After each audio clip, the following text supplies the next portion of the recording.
Okay, so this is a very important concept for you coaches out there. It's called RNT, reactive neuromuscular training. Basically, you're going to feed the compensation so you can reflexively come out of it. So, for example, if the knees are coming in, I'm going to add some resistance to make the knees come in even more. Let them reflexively come out. So you guys have probably seen some of this stuff before, but we're going to work. So Tom has trouble with squatting deep. So, sorry, keep Otis, whatever. Just whatever you so we're gonna have. So when I'm starting off just teaching somebody, we like to use the box as a teaching tool. And this is another good tip: is use a bottom-up progression. So we're gonna have him sit on the box to start, and it's gonna give him. This is a supportive environment for him. So obviously this is what below parallel for him. I could probably even start him off a little bit higher, so I'm gonna actually rotate this up a little bit. So I don't want to kill him. Good. And sit on the box. So now just get in a bad position to start. Knees in, ground back. So this is obviously not good. But what's great about having the box here is I can adjust his position, be like, hey, Otis, can you just widen out your feet a little bit? And just I want you to keep your feet planted, screw your feet in the ground, and just try and open up your groin. A little bit better with the hip position, right? Now what's the next thing I need to fix? Upper back position, okay? So assuming we went through the warm-ups, we taught him breathing and bracing and all that stuff. Arms out in front to balance, my man. And I want you to pull your chest up a little bit. Lean forward and pull your chest up more. Pull your chest up more. Even more. So he's leaning back a little bit more than I'd like. So I want you to reach forward and pull your chest up from here. Hold. How's that? Not bad, BTC. Pretty good. Okay, so now, if I had him without the box here, would he be able to hold that position that long? No. Probably not. So this is a great tool to teach a beginner or just refine a pattern. So now here, I'm going to instruct him to drive up into my hands, drive straight up, don't rock. Straight up, squat. It's a little rock there. Now reverse the motion, hips back, knees out. And push your knees out and screw your feet in the ground as you come down. Go. Hold. Drive. Is that better than this first? Yeah. I agree. Good. Let's do it. See if the third can be better than the second. Again. Hold.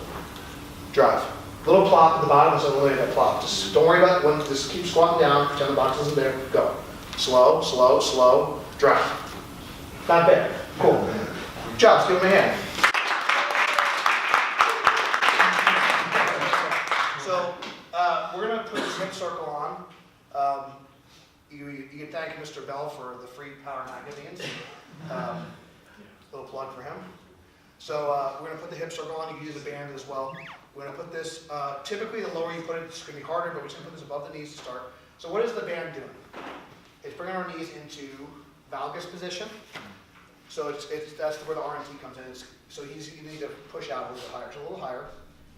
So we could do this with the box. We can do this with a couple different things. So I could just kind of do some air squats here, okay? And I also, once he's a little bit more comfortable, we're going to take the box away, and let's do an air squat. Arms out for balance. You're going to pause in the bottom. Why is pausing in the bottom a good idea? It forces you to what? Control the groove, right? So if he's not in a good position, he's just going to fall over. So this is not too bad. Trying to go a little lower and push the knees out a little harder. Feel your butt working? Mm-hmm. Nice, man. Drive up. Again. So if he was in a bad position, he was on his toes or too much on his heels, he would just simply fall backwards. So the pause would not be possible. We're going to do a double pause this time, so come all the way down, a little deeper. Squat up a tiny bit and freeze. Now come up all the way.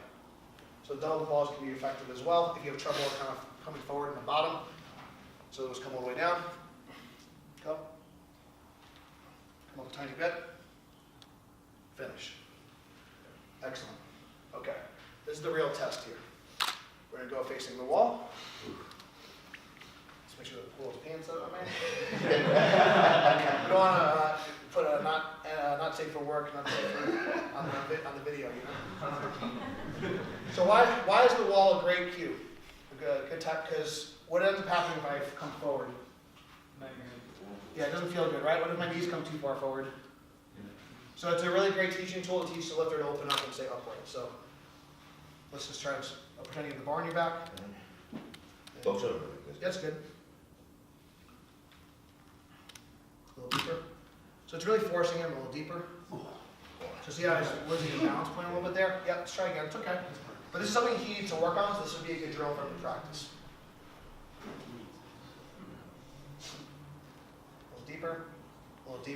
hold there. Better, right? And come up. Good.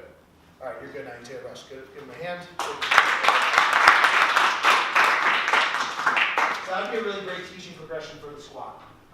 Does anyone have trouble with their knees coming in?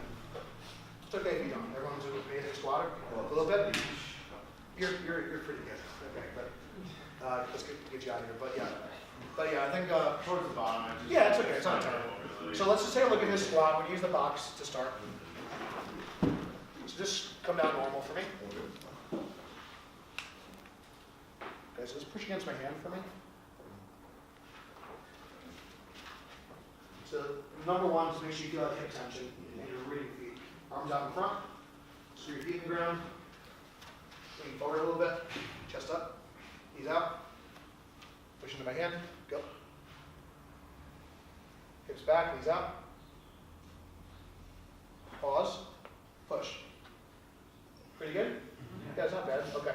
Let's try against the wall. So part of this is going to be also making sure that you're using an appropriate load where you can maintain these positions. So I want you to try and get your feet to the block part. Arms like you're pretending to give the bar. Go.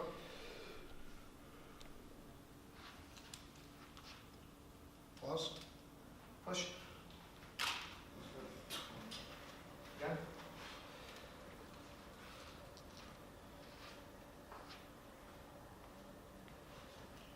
Push. Beautiful, buddy. Just give me a hand. All the stuff you learned is going to help ingrain those good patterns, and then when we get into the bar thing, you should be able to have a good unloaded pattern and a loaded pattern.